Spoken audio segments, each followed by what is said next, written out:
dekat mana bunyi dengung tu keluar? Saya teka Ustaz. Teka dulu. Seingat saya lah, di rongga hidung ataupun yang disebutnya khusyum. Betul, Alhamdulillah. Risau saya takut keluar daripada rongga telinga pula kan. Ni memang kesilapan yang kebiasaan berlaku yang saya jumpa lah. Pelajar-pelajar ni tertukar antara huruf Ain dengan huruf apa? Hamzah. Betul lah. Dua huruf ni memang kadang-kadang dia tahu tapi tersasul. Huruf Ain dan huruf Hamzah. Sebab apa? Kadang-kadang tertukar. Sebab kedua-dua huruf ni makhrajnya berdekatan.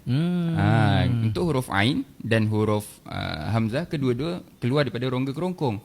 Cuma tahapnya tu berbeza. Untuk huruf Ain di tengah rongga kerongkong. A, Ai, Au. Cuba.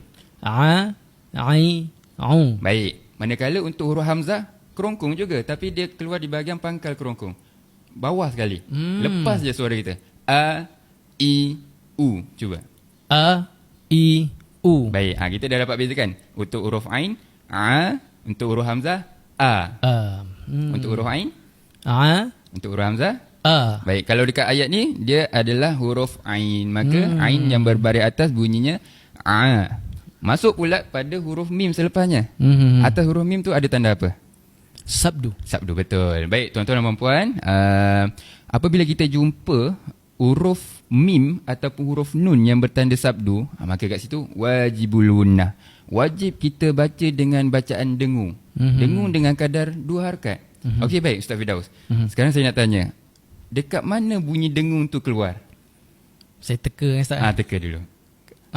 Seingat saya lah, di rongga hidung ataupun yang disebutnya khusyum. Betul, Alhamdulillah. Risau saya takut keluar daripada rongga telinga pula kan. Okey, baik.